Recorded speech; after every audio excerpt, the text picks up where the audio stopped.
Hello everybody, welcome to Red Toolhouse. On today's video, I'm going to confirm or disprove that my mill is set up properly where I can get a nice square timber out of this. As we start milling our lumber for our timber frame project, our sawmill shed here, I want to make sure the mill is set up properly. But with all the movement, some of the finagling I've been doing, some of the hitting I've done with the logs, we may be out of whack. So come along, I want to bring you all with me as I do a test cut here on this 12-foot poplar and see if we can get a nice true square timber out of that. So you may be asking, well Troy, you've done a lot of milling, why are you now concerned about it? When you've done all this dimensional lumber, shouldn't that be square? And of course the answer is yes, it should be. But when you're dealing with dimensional lumber that's going to have post-processing done to it, once it's dry, it's going to go in the workshop, get planed, get edged, all of that type of stuff, then it really isn't that big a deal. We still want a square cant, the square timber that comes out of a log, but it's not that big a deal when you end up cutting it down in little slices. If we're a couple degrees out of square, then that can be corrected pretty easily in the workshop. When we move over to timber frame, where my vertical posts, there's one going to be here, here, there's 9 of them that we actually need. My vertical posts, they have to be 8 by 8 true dimension. And you can imagine a run out of a couple degrees is going to be an issue, especially when we're trying to have faces that other joinery comes into. You imagine a mortise and a tenon being received. If this mortise is a couple degrees out of square, then that's not going to seat well. So we have to make sure that the due diligence needs to be done when I'm creating these 8 by 8s to make sure they're square. If not, then that throws the whole project into, I wouldn't say throws it out, but it just makes it that much more difficult to correct. So we want to try to get as true to square as possible. So the first thing I'm going to check is something I can do while before the machine even gets running, and that is the blade parallel to the bed or the bunks. And this, you guys have seen it, you know how the sawmill works, but this carriage that has the blade on it rides on these rails, almost like a railroad track. This is the engine of the train, and that's the track. But what we're looking for is we want to make sure the blade is parallel to the bed. Not as important to being parallel to the tracks, although they all should be. But we want to make sure they're parallel because when we make our first cut here and flip the log 180 degrees, we want to come do another pass. So if that's laying flat on the bed and we make another cut and this is parallel to this, then we've got a nice parallel cut. That's the first thing we got to check. So what I do there is simply come up over one of my bunks or one of my bed rails, and I'm just going to measure. I'll do this from the back side so I don't block the camera. I'm going to measure from the bed to the back of the blade, if I can get the water to stop dripping on me. So right now that is right at 14 1/4. What's my gauge say? My gauge, actually says, gauge says 14 1/8. Let's see what it says on this side. Yeah, we are the same, 14 1/4. So that's the first test, so we know we're good there. So the assumption I'm making is that bed frame and all these other bed frames match. The easiest way to check that is just go ahead and cut the log. We'll cut our 2 dimensions. And if you've watched me mill or anybody else mill, you'll see that there's times that you cut one side and flip 90 degrees and cut the next side, or you go ahead and flip 180 degrees. And that's what we're going to do in this. That's kind of the practice I like to do because it gives me 2 edges, and I'll show you why that comes in handy here. All right, let's make our first cut. Oh, one pull, baby, that's what I'm talking about.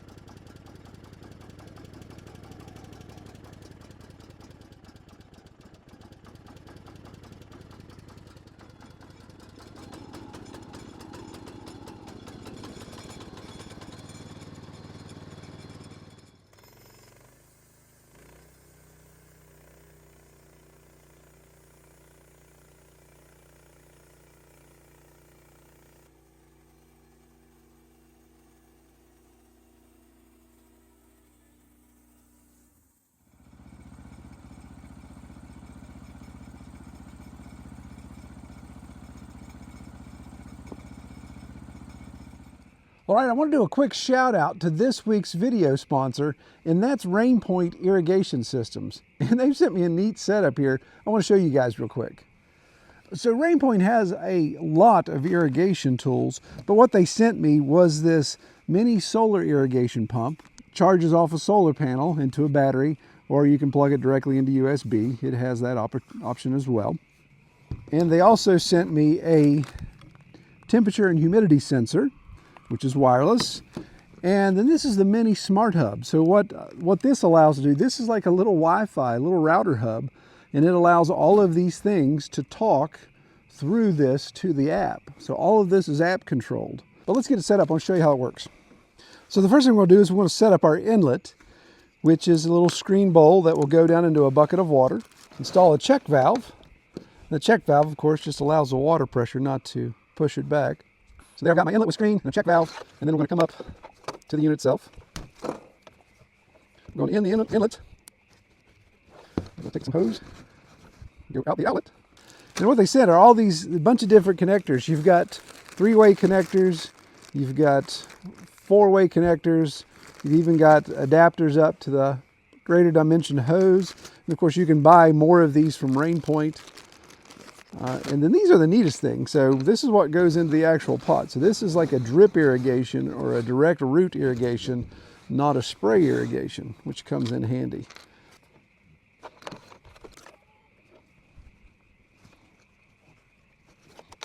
Another little section of hose.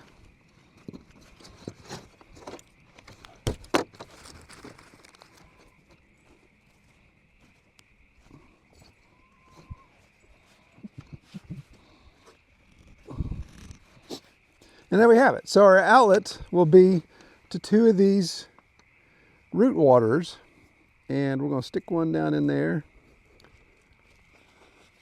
We'll stick 2 down in there. All right, so I've got a bucket of water at my feet. Put our line in. There's a little ball in there to help weight it down. And I can obviously just turn it on this way. You can just barely hear it's running super quiet. See, it's got water running out of there. But what really makes this system exciting for me is the automation elements of it. So take into consideration the hub, the sensor, and the fact that this is connected. And now we've got something that's completely automated that can be run by the app. So with the app, I can see all my devices. So here's my hub, here's my pump, here's my sensor. Right now the temperature is 63 degrees outside and 26% humidity. The pump, I can add an irrigation plan if I want to set it for however long I want to run it.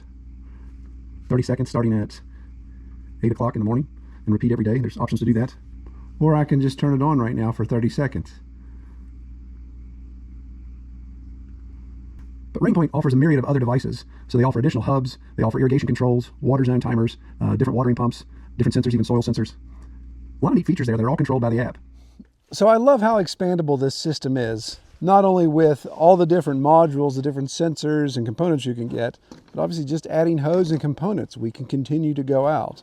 So I'm really excited to see this work in the greenhouse. I think that's going to be the best place for it as we get some of our transplants going, have them in the greenhouse, being able to water. I love the fact that Kelly or I can be sitting on the couch, be able to take care of the plants by simply pushing a button on an app or having something set up automatically that we don't have to worry about things getting too dried out.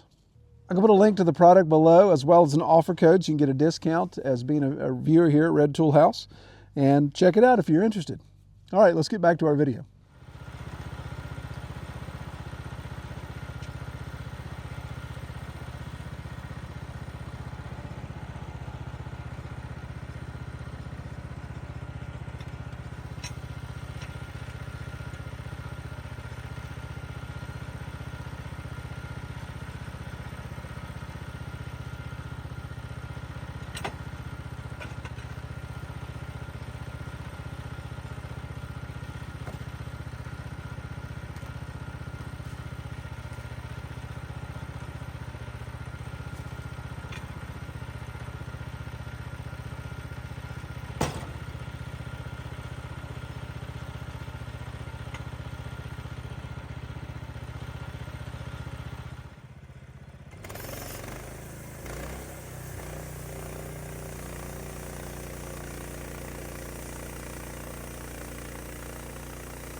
So now I've got my second cut. Really the only thing that would keep these two sides, these cut sides, from being parallel is if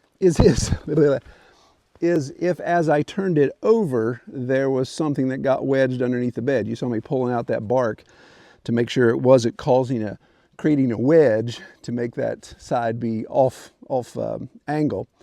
And so there was nothing like that. So we'd be pretty confident that we're parallel. And the way I can test that real simply is grab my square, and I can go here, I'm laying flat on that cut. Get some tape extended here. Flat on that cut. 9 3/4. I'm just gonna slide it over here. Do the same thing on the other side. 9 3/4.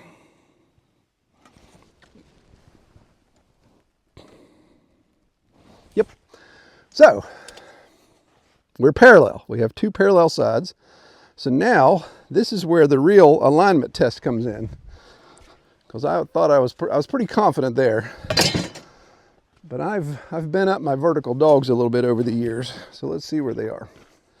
So these log guides, or log dogs, whatever you want to call them, are made to obviously keep the log from coming off the back of the mill, but also they're made to be a right angle when we want to turn this log 90 degrees. We want to press this face, cut face, against the face of this.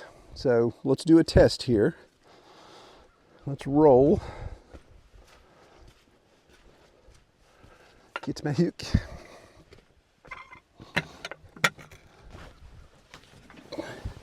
And so as I roll this over, I'm looking for a clean contact of that face, cut face, with the face or the length of that vertical dog.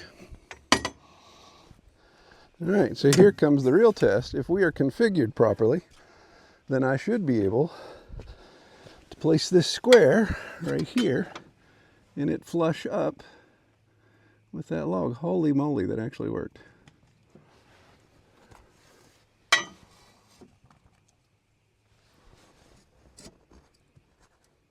There's just a little bit of run out there.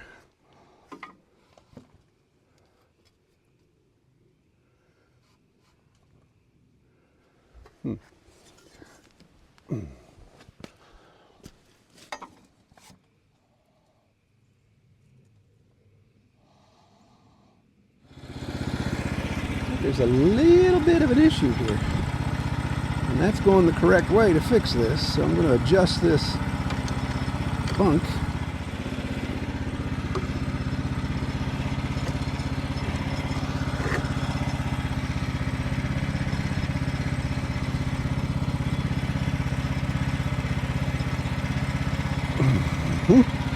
There we go. Like that better.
Okay, I discovered a problem that isn't going to affect square, but it's going to affect accuracy. Right now, my gauge is set at 10. So the operator, me, thinks that if I cut this, I'm going to produce a 10-inch cut from the bed. When I actually measure the height of the blade from the bed, we're 10 1/4. So I need to raise my gauge to match that. So this is tough to do without putting my big head in the way, but we're gonna. So there's actually two gauges here. There's a adjustable gauge. That way I can set the quarter scale. So if I want to cut a 4/4 or a 6/4 or an 8/4, then I can just easily turn that knob I took off and adjust it accordingly. And that way you've kind of got the gauge set up for whatever you want.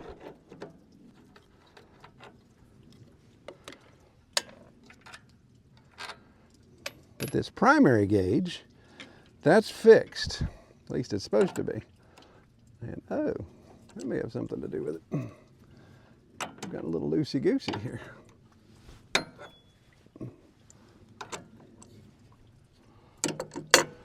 So 10 1/4 is what we should be reading.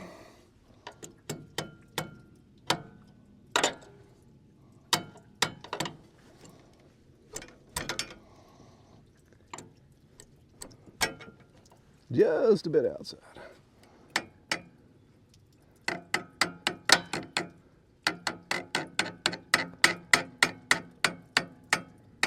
There we go.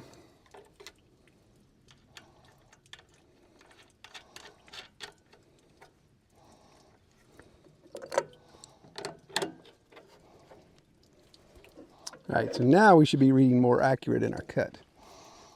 So this log, while it looked big on the ground because of a little bit of a dog leg it had and the length that I need, it's disqualified itself as being a candidate for one of my 8x8 posts, simply because there's just going to be too much wane. I think I've only got a 1/2 inch to take off from this dimension, the top, and that's not going to take out this wane. And I've got wane on all 4 sides, and wane is just a fancy word for the absence of wood. So instead of square, I've got rounded corners. Which isn't ideal. I'd like to have, for the vertical posts that are going to hold up this entire structure, I'd like there to be as much wood as possible there. And since this is a little bit higher on the tree too, there's more knots in it than I like. But this could be a good candidate for one of my smaller pieces. So we're going all the way down to 4x4s for knee bracing. We've got some 4x6 needed. I got a lot of 4x6 needed for rafters and some other cross bracing. So it's not a throwaway, but at least it's disqualified itself to be one of my 8x8s, which is what I want to start first. I don't want to pile up a whole bunch of other wood that I'm going to get to later and have to worry about it moving so much when it dries out. So I'm going to finish this off as an 8x8 and just see what it looks like. I think you guys are just as curious as I am.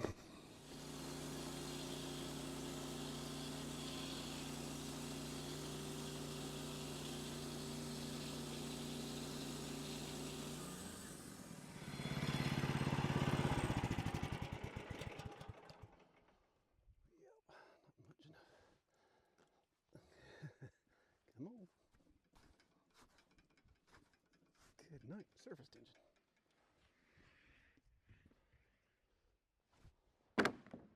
All right, excuse the shaking here, but we'll go handheld so you can just see. So you can look, so down our leading edge, big old chunk taken out of there at the top left corner. So that's a problem.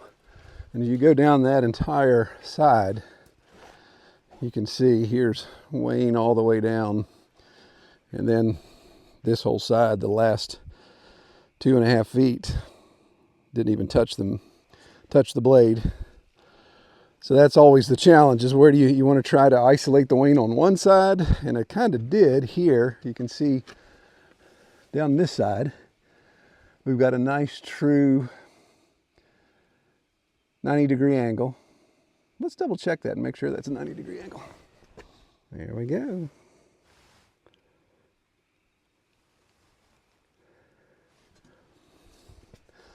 So just a cat's whisker of wane there, and then underneath here we've got more. So since it fails as an 8x8, what I want to do is I want to turn it. So I'm just going to raise these dogs up a little bit so I don't flip it off, flip it off the back of the mill and over the hill. And I want to take that true 90 degree that I have, that good 90, and I want it to be my reference down in this bottom corner. So we need to rotate what? 2 times? Yes. So we'll go once, and we'll go twice. There we go. So that puts my good 90 down here in this corner. So I could go, I get 6x6s out of there all day long, 7x7s.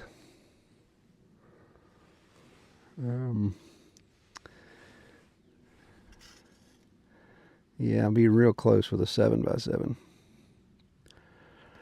And I have to look. I can't remember if I have to look at my plans. I know 8x8 posts and my original beams, my main beams, I think they're 6x6, or they may be 8x6.